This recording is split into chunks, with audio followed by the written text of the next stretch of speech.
Welcome to Uncut. I'm Steve Adubato, a series of very important, compelling, and relevant conversations about the most important issues of our time.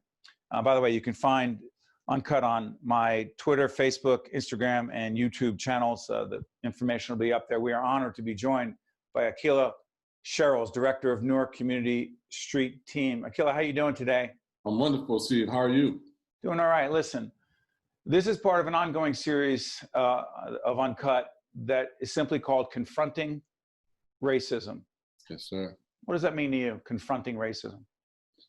Confronting racism means to me that, this country was built on, on a whole system of racism, right? And it means unpacking it and understanding the traumatic impact that it's had, not only on people of Native American descent and African American descent, but also the people of European descent, like all of us who live in this country together, who have been impacted by colonization. So it's interesting. There have been all kinds of rallies and protests. And in our hometown, I'm born and raised in Newark, brick city, you know very well, but now live in Montclair. We just had an extraordinary protest and rally under the Black Lives Matter banner. Our son, Nick, who's our technical director here with us today, was part of a group of talented, committed leaders at Montclair High School, 4,000, 5,000, 6,000 people on May 30th in Newark. Yes, sir. How many people gathered together peacefully with a strong message, with the mayor, with the police director, black, white, brown, together? How many people? Over 12,000. It was. What was the secret of, I'm sorry for interrupting, little delay. What was the secret to it being not only so powerful, but so peaceful and strong? I would first, say that it was the leadership. We have exceptional leadership in the city of Newark. Mayor Rashid Baraka is a visionary. Anthony Ambrose, who is a longtime resident of the city of Newark. Head of public safety. Absolutely. And their strategy and, the city's community-based public safety approach, right? The Newark Community Street Team, the West Ward Victims Outreach Initiative, the Newark Anti-Violence Coalition, and residents who were just adamant that although we wanted to celebrate and share our outrage about the public execution of George Floyd, we also wanted to make sure that this protest didn't destroy the city, because we're just still literally recovering from the '67 rebellion. Bigger picture, here's the question.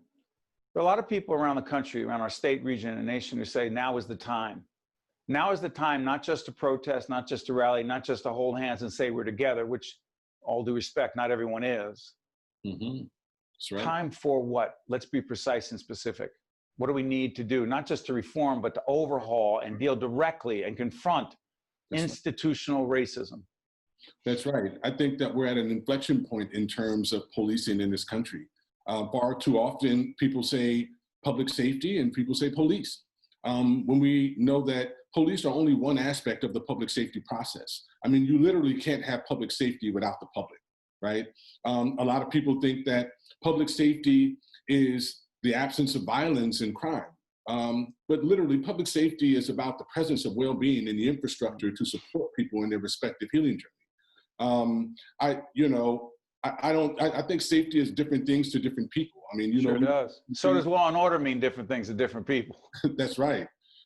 We know that the history of law enforcement in this country and policing was rooted in, apprehending enslaved people and bringing them back into bondage. And honestly, it's still wrought with racism and implicit bias.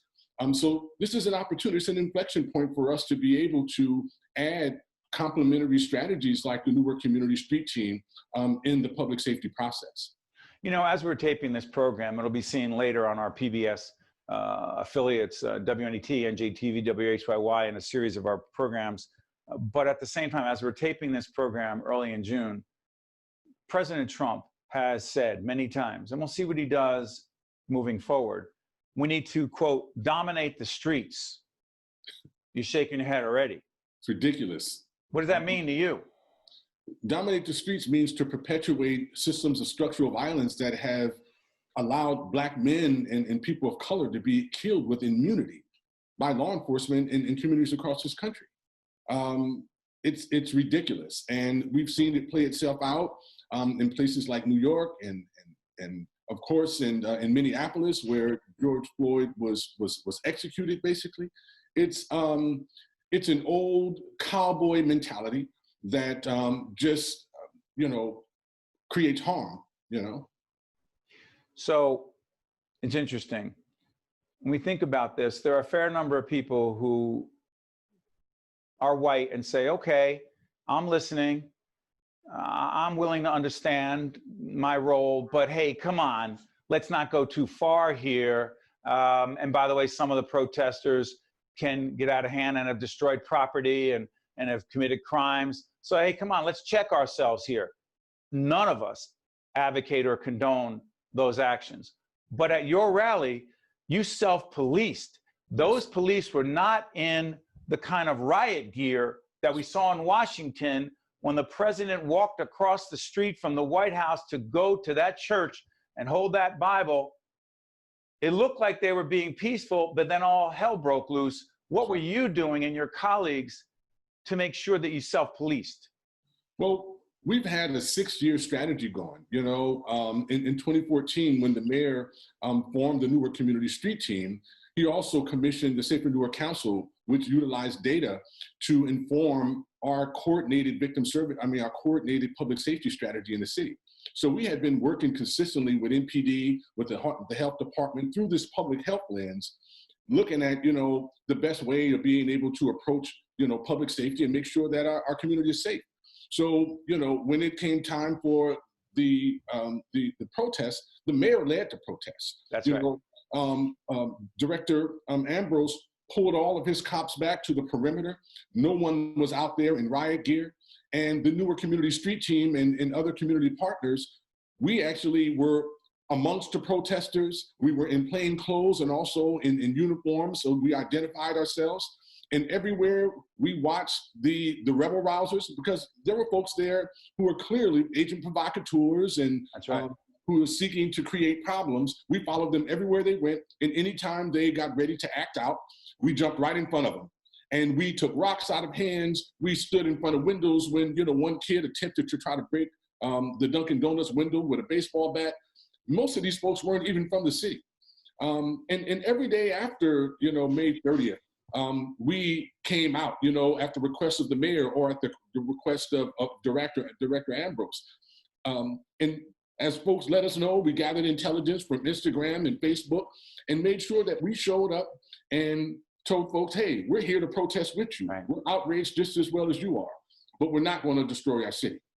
Aqeela, do me a favor. We're going to end this segment of Uncut. As I said, we'll run it several times later. But if you could stay right there, we're going to do a separate interview with you on why it's so hard for us to talk honestly and candidly about race for so many. But this has been Uncut. I'm Steve Adubato. Remember, check us out on my Twitter, Facebook, Instagram, YouTube channel, also on our PBS affiliates in New York, New Jersey, and down in the Pennsylvania area. Aqeela Sherrills, Director, Newark Community Street Team. Aqeela, thank you so much for joining us on Uncut. Thank you. One-on-One with Steve Adubato has been a production of the Caucus Educational Corporation. Funding has been provided by the Healthcare Foundation of New Jersey, the New Jersey Education Association, PSC&G, New Jersey Institute of Technology, the Port Authority of New York and New Jersey, Suez North America, Gibbons PC, University Hospital, and by the New Jersey Economic Development Authority. Promotional support provided by Insider NJ and by ROI-NJ. Every day, nearly 2 million customers across New Jersey rely on PSC&G to provide natural gas. And every day, PSC&G is committed to doing it safely. That includes making sure you know what to do if you smell gas.